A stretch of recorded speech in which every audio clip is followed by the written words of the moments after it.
Bang Adian ini punya ciri khas sendiri dalam berpakaian. Pasti pakai jeans, kadang juga suka pakai jaket nih ya Bang ya. Seperti yang tadi Bang Adian bilang gitu waktu pertama kali terjun ke dunia politik tetap gitu menggunakan ciri khas pakaian tersebut.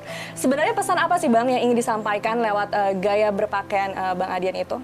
Nggak ada pesan, tapi begini ya, DPR itu kan persoalan pikiran, persoalan keputusan, bukan persoalan bagaimana kita berpakaian. Ada standar minimal yang memang harus kita ikuti, bahwa misalnya kerapihan minimal, ini minimal. Tapi yang lebih penting dari di situ adalah apa yang kita pikirkan, apa yang kita lakukan, apa yang kita kerjakan, dan apa yang kita putuskan. Jangan sampai kemudian pikiran-pikiran itu seolah-olah tidak menjadi lebih penting. Yang penting adalah berapa harga mobilnya, berapa harga bajunya, berapa harga perhiasannya. Seolah-olah kan itu yang dipandang masyarakat sekarang kan. Bahwa kalau saya ke dapil pakai kaos oblong biasa, rakyat kaget-kaget. Memang ini anggota DPR. Kenapa? Dalam kepala mereka, anggota DPR yang selama ini mereka ketahui, misalnya pakaiannya harus jas, batik, kemeja yang mahal, bagus, sepatunya mengkilat, dan sebagainya. Nah, saya berpikir bahwa DPR bukan itu. DPR itu bukan fashion show. DPR itu bukan showroom mobil. DPR itu tempat di mana kita mengadu ide, gagasan, pemikiran, dan sebagainya. Yang tentu tujuannya untuk bangsa ini. Baik. Bang Adian masih hafal nih harga pakaian yang lagi digunakan sekarang? Mau jujur? Jeans nih? Jeans ini bekas. Oh ya? Iya. Beli di pasar bekas atau? Di pasar Gede Bage. Berapa Bang? 60.000. Oke. Iya. Kalau baju? Baju ini obralan nih, nggak tahu mungkin 120-an kali ya, bini gue yang beli. Oh gitu, justru dibeliin ya? Dibeliin. Wah, kalau sepatu memang suka sepatu kulit atau ini satu-satunya gimana? sepatu termahal yang gue miliki. Gue beli 1.200.000. Paling mahal tuh, 1 Paling juta? mahal, iya. Yang pernah gue beli karena sudah gue incer berbulan-bulan. Gue bolak-balik ke tempat itu cuma untuk lihat lagi siapa tahu ada diskon, dan nggak turun-turun. Nunggu banget diskon ya, kok sama sih kita Bang nunggu diskonan. Berarti memang Bang Adian ini sukanya berburu ke pasar bekas ya kayaknya ya? Atau... Sebenarnya bukan perusahaan suka atau tidak suka ya. Pertama, saya tidak pentingkan itu baru atau bekas. Yang menurut saya penting bisa dipakai, pantas apa enggak, itu aja.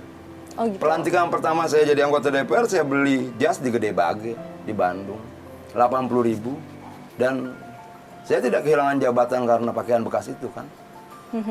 Dan saya tidak merasa rendah karena itu. Saya tidak terganggu dengan harga, saya tidak terganggu dengan harga, saya tidak terganggu dengan merek, saya tidak terganggu dengan pandangan orang terhadap pakaian saya. Yang menurut saya harusnya yang kita lihat bukan pakaiannya, tapi pikirannya, keberpihakannya, kerjanya. Tapi untuk style sendiri ada ini nggak sih Bang, kayak kiblatnya suka sama siapa gitu, model-modelnya, atau senyamannya aja gitu yang penting? Dulu, kenapa saya suka jaket kulit? Karena jaket kulit itu orang pikir mahal ya, kalau baru mahal. Tapi kan kalau saya kan belanjanya di Gede Bage, ini sekalian kampanye Gede Bage nggak apa-apa ya. Oh gitu ya? Ya kalau di Gede Bage itu jaket kulit 300.000, 400.000 satu gitu. Kenapa dulu saya suka pakai jaket kulit? Karena saya hidup di jalan. Jaket kulit itu dia pori-porinya lebih rapat dibandingkan jaket kain segala macam ya, karena mungkin anyaman kan. Jadi lebih tahan terhadap angin. Buat badan saya yang dulu hidup di jalan itu membuat saya lebih merasa tidak mudah terkena penyakit, masuk angin apa segala macam. Itu aja. Dan itu kebiasaan kan, berbelas-belas tahun pakainya itu ya susah diganti lagi. Iya. Kayaknya pasar Gede Bage ini tempat belanja favorit Bang Adian ya? Dulu kita punya dan istri itu per bulan sekali lah kesana. Oh gitu. Jadi kalau dia mau ketemu Bang Adian kesana aja kali ya? Siapa tahu ada yang foto saya dengan pedagang sana gitu. banyak. Oh gitu. Iya. Sekarang kita beralih berbicara mengenai keluarga nih Bang Adian. Jadi ayah dari Bang Adian ini sudah meninggal sejak Bang Adian berusia 10 tahun. Oh 11 tahun. Apa yang paling diingat dari sosok sang ayah? Yang paling diingat itu kalau saya sakit. Kalau saya sakit itu selalu dipanggil dan suruh tidur di bawah ketiak dia. Dan kata dia pasti sembuh. Dan memang sembuh. Ya mungkin sugesti ya, nggak tahu gitu loh. Nggak ada penjelasan ilmiah dan saya tidak mau cari penjelasan ilmiah. Itu paling saya ingat. Tapi sosoknya sendiri di mata Bang Adian bagaimana? Jarang marah, perokok berat. Jarang marah, perokok berat, dan sangat sayang keluarga. Sangat demokratis. Kita boleh bicara apa saja.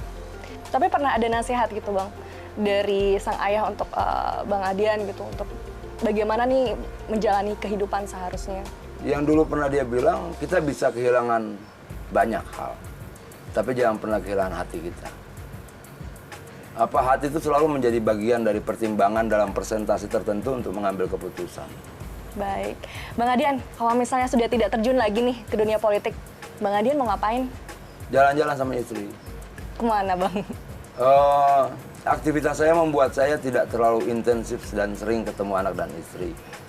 Dan kalau kemudian Tuhan mengizinkan, kalau saya terpilih 2019, saya akan berhenti 2024. Lalu saya mau buka kamar kos untuk biaya anak sekolah, terus jalan-jalan sama istri, rencana mau keliling dunia, nyupir sendiri. Nyetir sendiri, Bang? Keliling dunia? Berdua, Iya. tapi nyetir sendiri? Iya. Ke negara Gitu. mana nih pengen ditujuin? Itu mimpi kita sejak pacaran dulu. Kita pernah dulu menghayalkan itu berdua. Dan saya pikir kalau memang memungkinkan akan kita realisasikan. Oke, Bang Adian, selanjutnya kita akan ngobrol tentang buku favorit Bang Adian nih. Kita akan cari tahu apa, tapi usai jeda berikut kami segera kembali.